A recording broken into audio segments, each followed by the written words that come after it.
Good day, I'm Tinka Abaya together with my beloved partner Laramie Polo, and today we're going to give you some learnings and new knowledge about Stanford Binet Intelligence Test. So yung Stanford Binet Intelligence Scale is a widely used standardized test kung saan ina-assess yung intelligence and cognitive abilities or yung mental capacities and competence ng mga tao to allow them to learn, to think, to reason, and to solve problems.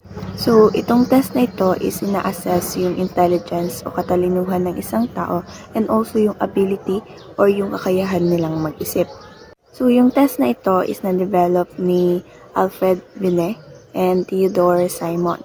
So, si Alfred Binet is a French psychologist born on July 8, 1857, who together with Theodore Simon, isa ring French psychologist, na sila yung first na naka-develop ng practical intelligence test na dati known as Binet and Simon test. So, in 1904, Binet took part in a commission set by the French Ministry of Education to decide whether yung mga school children with learning difficulties should be sent to special boarding school na attached sa isang mental asylum. So, gusto nila malaman if yung mga bata na nabanggit is capable enough ba to na sa regular school mag-aaral or sa isang special boarding school. So, dito nagsimula yung kanilang intelligence test or yung kanilang IQ test para malaman kung saan ba belong or yung mga mental capabilities ng mga bata, kung saan sila belong na school mag-aaral. And to give you a little background, bakit na siya Stanford Binet Intelligence Scale at na dati known siya as Binet and Simon test is because it was revised and expanded by Levi Starman at Stanford University kung saan ni-modified na ito for American population para maka-adapt or maka-test pa na in a wide age range. So this test measures various aspects of cognitive functioning like problem solving, reasoning, memory, and verbal abilities. Like it was designed to provide insight of an individual intellectual strength and weaknesses. Example ng intellectual strength is yung reasoning skills ng mga tao, also their verbal comprehension, yung kanilang problem-solving skills, and pagkakaroon din ng artistic abilities and many more. So, sa pamagitan ng test na ito ng Stanford Binet Intelligence Scale, nagpo-provide ito ng insight sa mga intellectual strength ng isang individual. But not only the intellectual strength of individuals, but also the intellectual weaknesses. One of the examples of intellectual weaknesses are the delayed and slowed learning, slowed reading speed, difficulties with reasoning and logic, and also problems with critical thinking. So, dahil nagpo-provide ito ng insights about the mental capacity or also sa mga intellectual weaknesses ng isang tao, nakakatulong ito or nagsibigay itong aid in educational and clinical setting. So, napaka-importante nitong tool in identifying intellectual giftedness and also learning disabilities and developmental delays. So, kapag sinabi nating developmental delays, kabilang na dito yung motor functions like sa language, sa speech, also sa cognitive, and also sa play and social skills ng isang individual, especially sa mga bata. So, sa test na ito, na-assess yung intellectual capabilities and also yung development and growth. So, the Stanford Binet Intellectual Test is napiplay talaga ng crucial role in evaluating and understanding one's cognitive ability and potential. So, for the description of this test, so this test is a comprehensive assessment tool that consists of different subtests that designed to measure the different aspect of intelligence.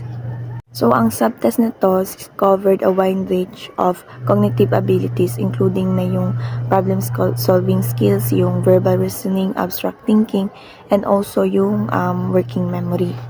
Ang test na ito is individually administered by trained examiner which is pwedeng psychologist or school psychologist. So, ang test na ito is usually umaabot na 45 minutes hanggang 1 oras para matapos, pero nakadepende sa age and also sa ability ng taong tinitest. So, during the test, yung examiner, yung psychologist, is magbibigay ng mga series of questions and tasks para na-require ng task taker na isolve para malaman yung kanilang intellectual abilities. So, meron tayong example ng test type. Una, yung basic learning ability test, then basic analytical ability test, then basic cognitive ability test, and also the basic mental ability test. Ito sa basic learning ability test kung saan nime-measure nila yung memorization and rote knowledge instead of the critical thinking and problem-solving skills ng isang individual. Habang itong basic cognitive ability test naman, ito na yung standard method kung saan ginagamit ng many organization para ma-assess yung mental capacities and problem-solving skills ng isang individual. While dito sa basic mental ability assessment test, dito naman minimeasure yung wide range of mental abilities katulad na lamang ng logical reasoning and verbal comprehension ng isang tao. At dito naman sa basic analytical ability test, ito na yung kung saan dinesign ito to assess the person's capacity to think critically and solve problems and also make sound decisions. They are required to analyze the data and identify patterns and draw logical conclusions. So, yan yung mga test type example ng Stanford Binet Intelligence Test. Now, go naman tayo sa administration. So, for the administration, kagaya ng sinabi ko kanina, this test is administered one by a trained examiner or katulad ng isang psychologist or school psychologist sa isang controlled environment. So, yung examiner is magpe-prepare ng series of tasks and question katulad ng sabi ko kanina na across the various domains like sa reasoning, like sa problem-solving skills, and also sa memory. And yung mga test taker, yung mga taong nag-take ng test na ito, yung mga responses nila is recorded and scored to generate raw score kung saan yung mga raw score na ito is nako-convert into a standardized scores na based sa kanilang age norms. And yung standardized scores nila is i-combine to calculate the overall IQ score. And yung IQ score na yun, ito na yung nagre-reflect sa intellectual ability ng test taker. So parang yun na yung resulta. So, dito sa administration process, need ito ng careful adherence to standardized procedures kasi para ma-ensure yung reliability and validity ng test results. Later, yung scoring and yung paano yung admission nangyayari is i-report further ng ating other reporter. So, overall, following the administration, scoring, interpretation of the test, the examiners are nagpo-provide ng detailed analysis of the test taker's cognitive strength and weaknesses. So, nag-help ito in inform educational planning, clinical diagnosis, and other relevant purposes.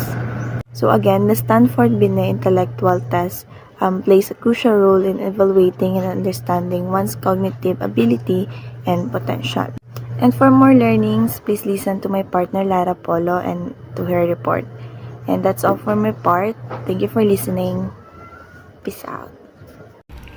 So now let's proceed sa kung paano ang test admission ng Stanford Binet Intelligence Test. So ang test na to ay isang one-on-one assessment na ginagawa ng isang licensed psychologist or trained professional.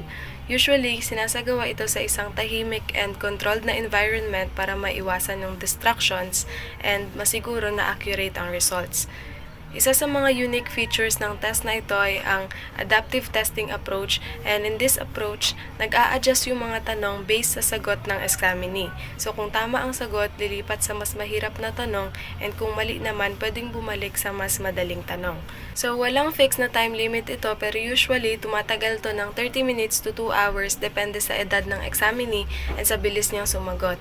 And ginagamit ang test na to para sa iba't ibang age groups starting from bata hanggang sa teenagers and adults. And meron itong iba't ibang difficulty levels na naka-adjust para sa edad and cognitive abilities ng examinee kaya applicable ito sa mas malawak na range ng individuals.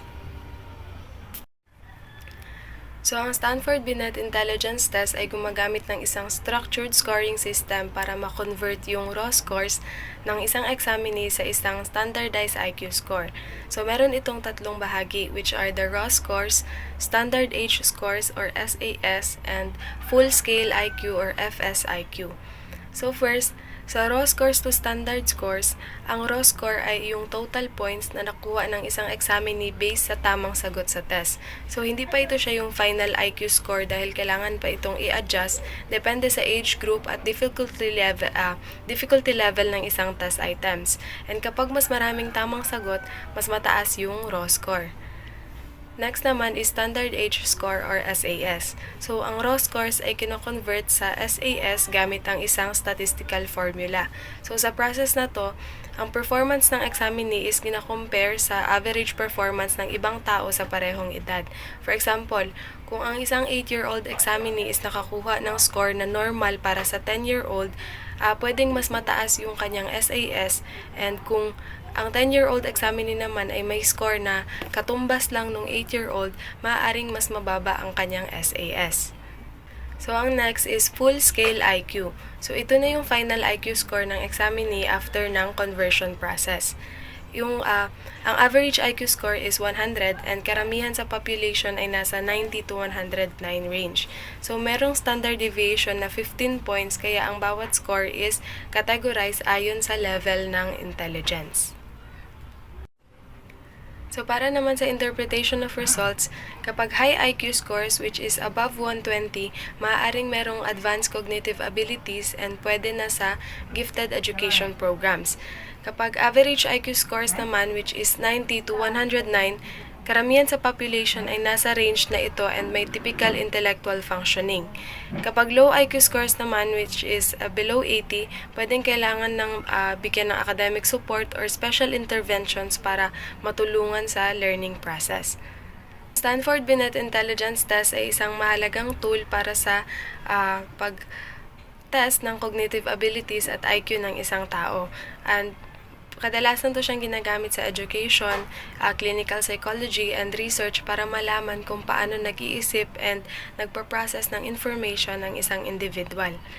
Pero, it is important to know na hindi lang ang IQ ang basehan ng achievements or abilities ng isang tao.